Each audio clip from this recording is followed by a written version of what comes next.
Hello my loves, and welcome back to my channel, or welcome to my channel if you are new. Hi, hello, my name is Loey, and I don't know how to explain why the story that I'm going to tell you today, well, it's probably going to be a collection of stories, why it never occurred to me to talk about this before.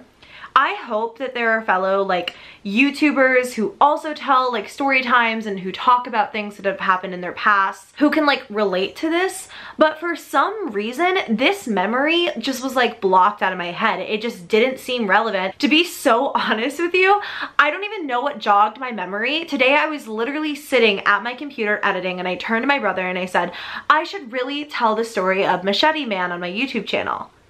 And he was like, what are you talking about? And I was like, Machete Man, the guy that was in the woods behind our house with a machete and mom called the police, Machete Man, that story.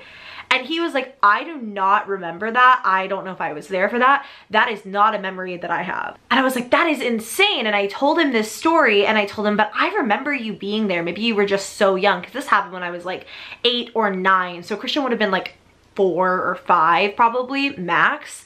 So he was like, I just really must have blocked that out. But then he told me another story about when we were kids and something really weird happened in the woods behind our house.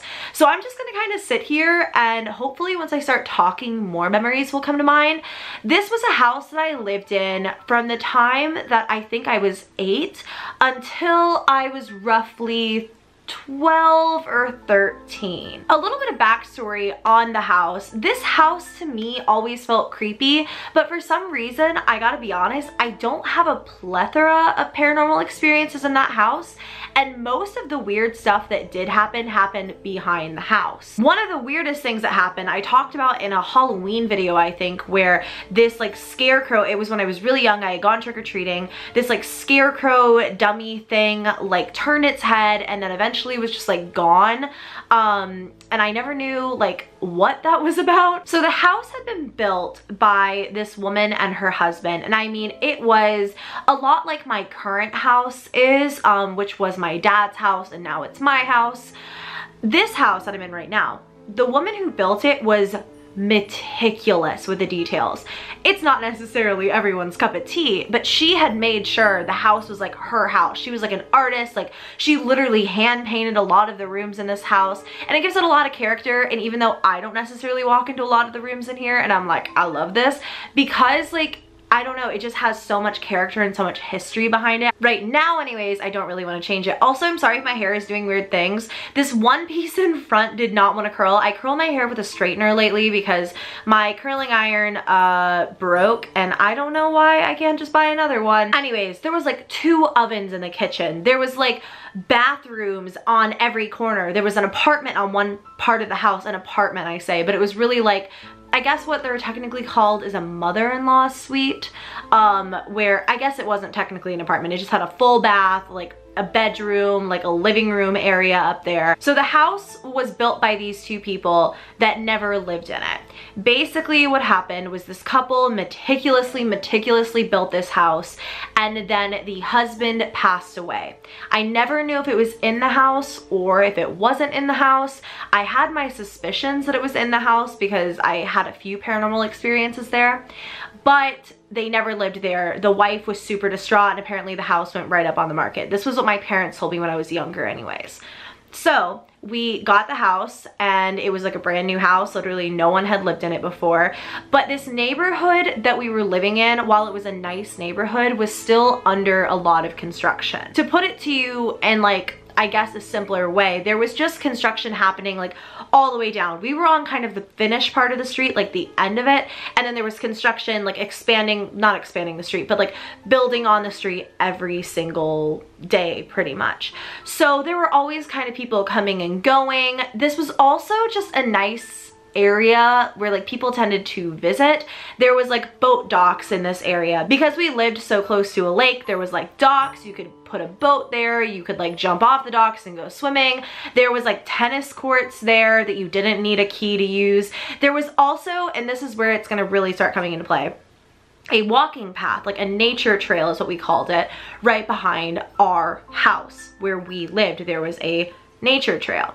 Now, the nature trail was pretty much kept up by like the homeowners association in that area. And we had a lot of strange experiences with that nature trail in general. Things like just seeing people kind of like lingering around, being creepy as sin down there. I don't know why. And we would also see like venomous snakes all the time, just chilling. I remember at one point they shut the entire trail down. Like, you can't really shut it down because it's not like a fence thing, but no one was supposed to go in it for a while because they actually found a like boa constrictor that is not native to Georgia. It just somehow ended there. Someone probably like had a pet boa or something, I don't even know, and like let it go, and so there was like a removal process for that, whatever.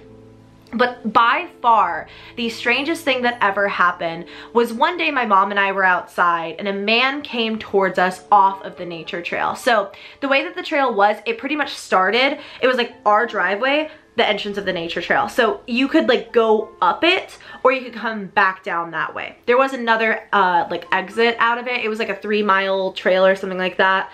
But you know, sometimes people would come back that way, especially if they like lived in that neighborhood. So someone's coming down the nature trail and instead of like going down the trail, they walk through our yard. And I don't think that we had our dogs at the time. We had 2 dogs growing up.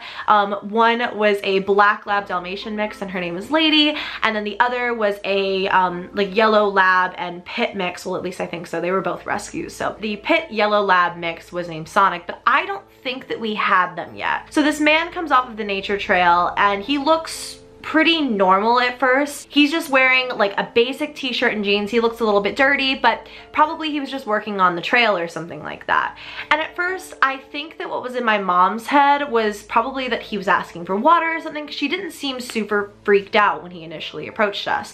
We were literally just in our backyard doing gardening or playing. I literally do not remember, but this man starts approaching us and says, "Hi, and I don't even remember what his name was, but he just immediately introduces himself to my mom. And she's like, "Oh, nice to meet you." You know what I mean? Like, that was strange to like walk into our yard and introduce yourself. She's kind of waiting to see what it is that he wants, because obviously he wants something if he's in our backyard. She doesn't notice anything weird at first. He just starts like asking strange questions. Like, "Is this your home? When did you move here?" Like, blah, blah, blah. And she doesn't really like give away any immediate answers. She's like, "Yeah, this is my house," like whatever, whatever. And asks him, "Are you part of the neighborhood?" And he doesn't really answer the question. He's just like asking a lot of strange things about like our family and how long we'd lived there and is her husband home. And that was the red flag that set my mom off. And she's kind of like touching my arm to like kind of push me behind her at this point, because this guy is in our backyard with no clear explanation as to why. And that's when she notices that he has a huge machete in his hand that he is significantly, like, he is trying to hide behind his back. So he was obviously more than likely doing something on the trail, but then walks into our yard and starts asking a lot of really strange questions while hiding clearly this massive weapon behind him. My mom tells him that it's nice to meet him, and we immediately go inside and she locks every single door. But what was weirder was the guy stayed in our yard and basically walked around the front. It was like checking out these potted plants we had on the stairs. He never like made a move towards the door or anything. He just like stood on the front stairs of our house and was like looking at these plants for no reason. So that was my mom wound up calling the cops. Another really strange thing that happened, and I never knew if this was like an overactive child imagination or if this was like something really sinister, was my brother and I used to go on the trail a lot, especially when he got a little bit older towards the end of our time like living in this neighborhood. Christian and I would just go hang out in the woods all day. I mean, there was literally nothing to do. We lived in the world's tiniest town. There were no other real kids in our neighborhood. Kind of always just played together. We had dirt bikes, we had like scooters, we had overactive imaginations. We would just go into the woods. And one time when we were walking, we stayed out a little bit too late because we had to be back home, like off of the trail before the sun even started setting. Because if you are in the trail in the woods and the sun starts setting, it's gonna be pretty dark by the time that you get back, most likely, and you're gonna lose a lot of visibility. So I had noticed it was kind of about that time, but probably a little bit too far past that, and Christian and I start like heading home. On our way home, we had experienced a lot of like deer and like foxes, but nothing really crazy in terms of wildlife. And on our way, I distinctly remember hearing this growling sound. But it didn't sound like an animal. It sounded like a person pretending to be an animal. And I know that that sounds like the craziest thing in the entire world, but it sounded like someone like that. It did not sound real at all. And everything about it sent hairs like standing upright all up and down my body. We were walking with our dog Lady at the time. She never used to be on like a leash or anything like that. She would just walk with us because she was a good dog. I laugh because my dogs now, except for Morty, Morty's really good off of a leash, but I don't let him off a leash because I've just heard too many stories. But at the time, our dogs just used to walk off the leash all the time, and my dogs now would just bolt. I would never see them again. Lady immediately like positioned herself like in front of Christian and I in the direction that the noise was coming from, and was like weirded out. I mean, she would bark back at other animals or growl back at other animals, but this was like something wasn't right. And I'm telling you guys, it did not sound like an animal. It sounded like a freaking person going like that under their breath, like growling at us. So we start basically bolting, and behind us I hear like leaves rustling and like footsteps, not like animal sounds, not like just little pitter patters, like footsteps. We never looked behind us. I just grabbed Christian's hand and I ran, and Lady like ran with us the entire way. And we got home and pretty much told my mom that we'd heard an animal, and it freaked us out because like, how do you really explain that as a kid? It's hard to fathom why it was as strange as it was. And at the time, I don't really think I put two and two together, but it was freaky. Another really weird thing that happened, and I don't necessarily think this is like paranormal or anything, I think somebody just dumped their dogs off in the woods one day. Well, okay, so I think that people dump dogs in this area regularly. We, one Halloween night actually got our dogs, Lady and Sonic, because Lady was running around the neighborhood, I mean, so malnourished, like you could see every rib in her entire body. And they were running around together. I think that they had just like found each other, or they were someone's dogs that were just abandoned.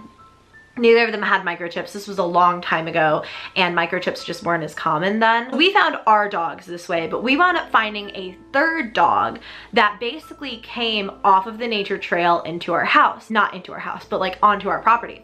It was this beautiful, massive collie dog. She was the most gorgeous thing you have ever seen in your entire life. Just so pretty, but it was very clear that she wasn't just like lost from someone on the nature trail. She was super matted and looked like she was really hungry.